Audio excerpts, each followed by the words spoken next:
Hi everyone, this is Board Games and Bourbon, and I'm Glenn Flaherty. Thank you for being here again.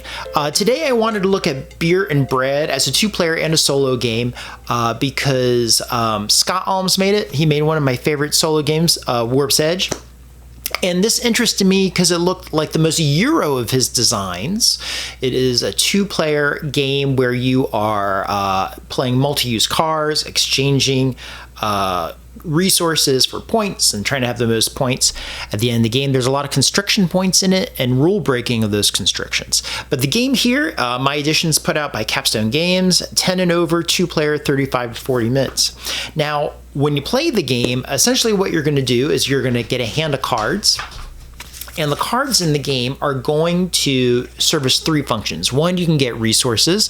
There are yellow resources, brown resources, orange resources, and green resources. Green are the hops, and they're the most useless resource in the game, but you can get the resources on your card. You can also get water. There's a recipe that you make on the cards, and when you make that recipe, you get points. And then there's a power on the cards. And the powers do things like they basically break the rules of the game. So the constriction points in the game are, number one, how many resources are put on the board. This will say, a power might say, even if it ran out, you can still get one from the overflow supply. Or instead of just getting one resource, you can get two. There is a limitation on how many resources you can save. You can normally save 9, but this might expand you to 10 or 11. Then there are how many cards you can make at once. Normally you can only make one beer or one bread card at once. This might allow you to do more. Stuff like that. It breaks them. It says if you have so many cards worth this value, you get extra points, or whatever it might be. A whole bunch of different ways that you can break the rules. Now, the game itself is very mild and is a very gentle theme. There's no like rock'em sock'em moments in there, but there is a clever idea, which actually is an idea that has a good and a bad to it. The game is based around card draws. Okay, that's the fundamental mechanic in the game, is drawing these cards. The problem with drawing cards in most games is you're at the whim of the card draw. You might get what you need, might not get what you need. Someone might benefit more than the other person.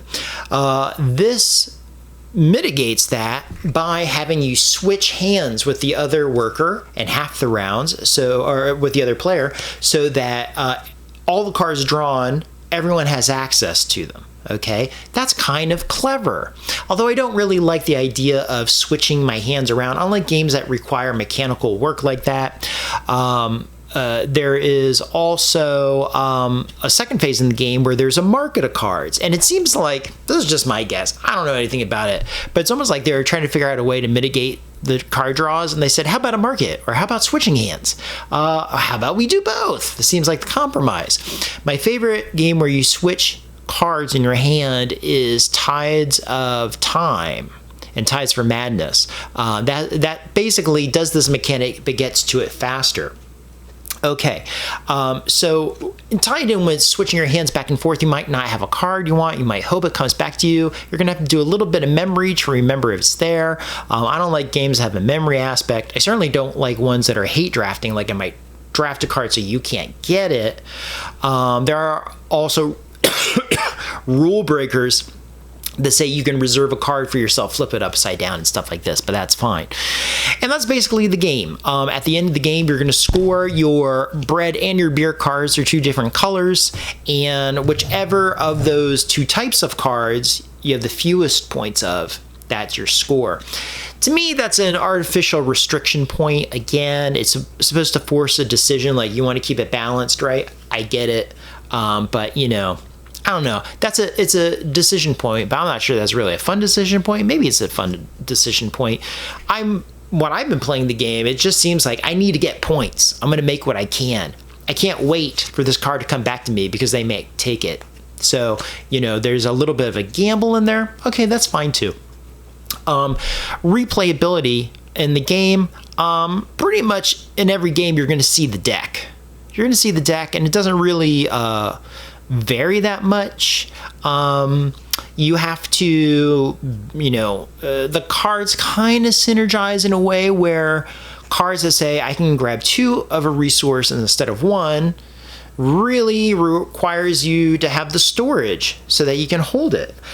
Because if you gain resources and you can't hold it, you're supposed to give it to the other player, which I really don't like that rule. But again, it's supposed to make it like, oh, do I want to play this because I'm going to be giving something away? But that's kind of like a negative feedback mechanism instead of a positive feedback mechanism. So that's a rule. The components are awesome. The cards look great. The board looks great. The board is actually dual side. I would have loved if the other side of the board had like a drearier setting. I don't know, mysterious. Maybe an expansion. I don't think so though. But it's a beautiful board. The components are great. The cards are great. It plays fine. I'll play it anytime anyone wants to. But again, if you're going for a card game that has like that hand switching mechanism, Ties of Time is what I really like. As far as the really easy resource switching here, Days of Wonder put out a game called The River at one point. I thought it was really, really clever. I thought it played well too as well. But this is a fine game. Fine game. Scott makes a lot of games people love. Like I said, Warp's Edge is one of my favorite. So this is a try it before you buy it. I think it was Indiana John who came up with that line, by the way. Correct me if I'm wrong. But anyway, Beer and Bread by, for me, Capstone Games. Good. I give it, again, 6.5 out of 10. 7 is a game that I'm like, hey, yeah, I kind of look forward to that. 5 is a game where I'm like, I'll play if you want to. This is definitely better than that, but I'm not sure I'm going to be, beat down any doors to make my whole group play it. Anyway, all right, I hope that helps, and until next time, friends, be well. Talk to you soon. Bye.